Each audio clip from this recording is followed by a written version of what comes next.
जज एस नगर मोहाली में recruitment notification out हुआ है, जिसमें क्लर्क की 39, स्टेनोग्राफर की 28 पोस्ट है।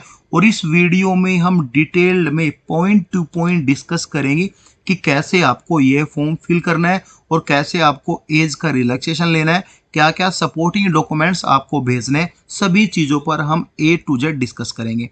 वैकेंसीज का डिस्ट्रीब्यूशन आप यहाँ पे देख सकते हो दोनों ही पोस्ट के लिए। सो गाइज पहले हम एज क्राइटेरिया के बारे में थोड़ा सा डिस्कस कर लेते हैं, क्योंकि बहुत ज़्यादा इंपॉर्टेंट है फॉर्म फिलिंग करने के लिए। देखो यहाँ पे लिखा है 37 ईयर से नीचे एज होनी चाहिए 1 जनवरी 2025 से। तो एज का कैलकुलेशन भी मांगा है, वह भी हम बताएंगे कैसे करना है। लेकिन यहाँ पे लिखा है relaxation of age shall be admissible as per norms of the honourable high court as well as Punjab government. ठीक है, यानी कि जो इसमें अदर कैंडिडेट फॉर्म फिल करेंगे आउट ऑफ पंजाब, तो ये यहाँ पे जर्नल के लिए ओनली पोस्ट।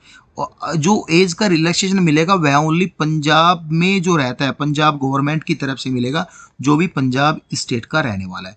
यहाँ पे 2 फॉर्म दिए गए हैं। पहला फॉर्म मिलेगा आपको इस नोटिफिकेशन के नीचे, ये फॉर्म मिलेगा आपको स्टेनोग्राफर ग्रेड 3 के लिए, जो कि स्टेनो वाले स्टूडेंट ये फॉर्म डाउनलोड करना। जो दूसरा फॉर्म है वह यहाँ पे क्लर्क की पोस्ट के लिए मिलेगा, जो क्लर्क वाले स्टूडेंट है वह इस फॉर्म को डाउनलोड करना। तो अपना अलग अलग फॉर्म फिल आपको करना है, ऐसा नहीं कि स्टेनोग्राफर का फॉर्म डाउनलोड कर लिया और यहाँ पे आपने क्लर्क की पोस्ट का फॉर्म फिल कर दिया। ठीक है, हालांकि जो पोस्ट यहाँ पे लिखी है वो फॉर्म फिल करोगे पता चलेगा लेटर आपको स्टेनोग्राफर का आ रहा है और आपने क्लर्क का फॉर्म फिल किया। और सावधानियां आपको बरतनी है। पहली सावधानियां तो ये है, आपको कहीं पर भी क्रॉस कटिंग नहीं करनी है। दूसरी सावधानी ये है, आप जब फॉर्म फिल करो तो आपको सभी कैपिटल लेटर में फॉर्म फिल करना है। आप कैसा भी पेन का यूज कर सकते हो, रेड पेन का यूज नहीं करना, ब्लू और ब्लैक पेन का आप यूज कर सकते हो। सबसे पहले मैं बताऊंगा आपको स्टेनोग्राफर का फॉर्म फिल कैसे करना है, हालांकि दोनों सेम ही है, हम यहाँ पे डिस्कस करके चलेंगे। ठीक है, देखो यहाँ पे आपको एक अपना फोटो लगाना है। फोटो लगाने के बाद आपको नेम लिखना है कैपिटल लेटर में। ठीक है, यहाँ पे फादर एंड हस्बैंड का नाम लिखना है। अगर कोई मैरिड वुमेन है, उनके आधार कार्ड पर हस्बैंड का नाम है, तो वह यहाँ पे अपने हस्बैंड का नाम लिख सकती है। ठीक है, डेट ऑफ बर्थ आपको यहाँ पे प्रूफ भी अटैच करना है, यानी यहाँ पे आपको डेट ऑफ बर्थ लिखनी है एज ऑन 1 जनवरी 2025। कितने दिन के हुए, कितने महीने के हुए, कितने ईयर के हुए। तो यहाँ पे मैं आपको कंप्लीट कैलकुलेट करके बताऊंगा। तो इससे हम अपनी गूगल पे चलते हैं।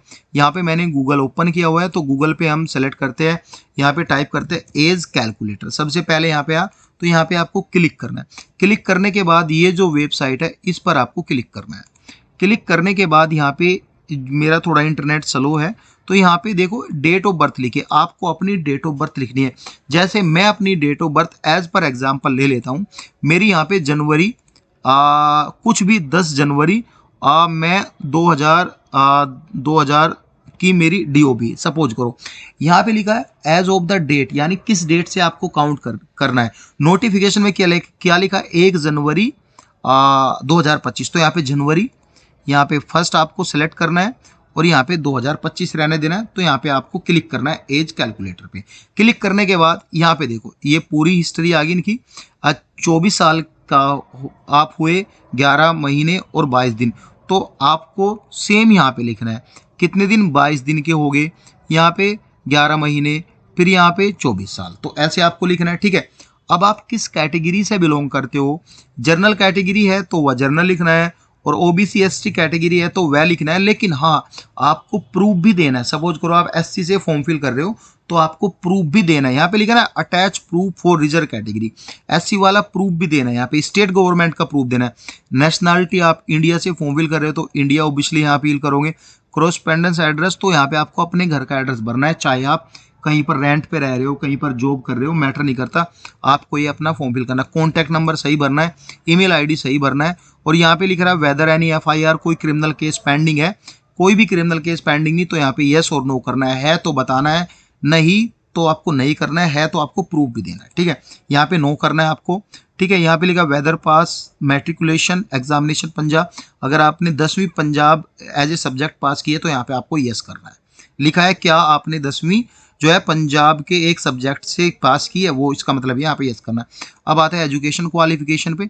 यहाँ पे आपको 10th का बोर्ड एंड ईयर किस साल में आपने पास किया, मार्क कितने आपके टोटल मार्क में, यानी कितने मार्क्स आप लेके आए, सिक्योर मार्क्स सिक्योर, ठीक है। टोटल मार्क्स यानी 600 में से कितने लेके आए, 500 में से कितने लेके आए, एग्रीगेट परसेंटेज कितनी है यहाँ पे, ठीक है, वो आपको लिखना है। 12th ऐसे करके आपको सभी भरना है, ठीक है। यहाँ पे जो ग्रेड दिया हुआ है, grade should be converted, grade को कन्वर्टेड कर लेना परसेंटेज में, वो आप गूगल के अकॉर्डिंग कर लेना। मैंने आपको जो फार्मूला भी बताया ऐसे गूगल पे सर्च मार के ये हो जाता है, ठीक है।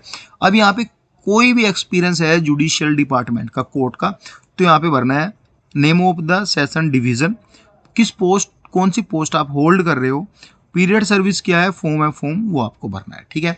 अटैच भी देना आपको एक्सपीरियंस लेटर, एक एनओसी भी देना होगी। डिक्लेरेशन यहाँ पे आपने पैलेस का नाम, सपोज करो आप मोहाली से ही भर रहे हो, पंजाब के आप कहीं से भर रहे हो, तो यहाँ पे किस डेट में आप फॉर्म फिल कर रहे हो, वह डेट उसी डेट में आपको भेजना है। फिर आपके यहाँ पे सिग्नेचर। अब आता है सपोर्टिंग, आपको डेट ऑफ बर्थ आपको भेज, प्रूफ एज ए प्रूफ आपको लगाना है, ठीक है। अटेस्टेड ऑल एजुकेशन, जो भी आपके पास 10th 12th ग्रेजुएशन का सर्टिफिकेट है वो आपको लगाना है, जो आप इसमें फॉर्म फिल करोगे एजुकेशन के वही सर्टिफिकेट। अटेस्टेड कॉपीज, कास्ट की अटेस्टेड कॉपीज लगानी है, जो भी एज रिलैक्सेशन आप चाहते हो, ठीक है। Experience certificate, if any, copies of Aadhaar card, 2 recent passport size photograph, ठीक है। फॉर्म के साथ साथ एक तो आपको पेस्ट करना है, एक आपको राइट साइड के एप्लीकेशन पे लगाना है। यहाँ पे एक तो आपको एक तो यहाँ पे पेस्ट करना है, और यहाँ पे एक आपको जो है स्टेपलर करके यहाँ पे आपको ये लगा देना है फोटो, ठीक है। ये फॉर्म फिल। अब आपको एक एनवलप लेना है, एनवलप में 2 में लिखना है office of the district session जज SAS नगर करके, ये पूरा एड्रेस ऊपर दिया है वो आपको लिखना है, ठीक है। फॉर्म आप कहाँ से भेज रहे हो, फ्रॉम वहाँ से करना है, फॉर्म को अब लगा देना है। अब आते हैं क्लर्क की पोस्ट के लिए। क्लर्क की पोस्ट के लिए सेम सब कुछ ऐसा ही है जैसे मैंने आपको ऊपर बताया, कुछ भी चेंजेस नहीं है, सब ऐसे ही है। ये देखो यहाँ पे सब ऐसे ही, अगर है तो 13 नंबर तो ठीक है, नहीं है तो आपको भरने की कोई जरूरत नहीं, ये सब ऐसे है, ठीक है गाइज, बिल्कुल सेम टू सेम है। कुछ भी डाउट होता है तो आप वीडियो पर कमेंट कर सकते हो। Thank you so much guys.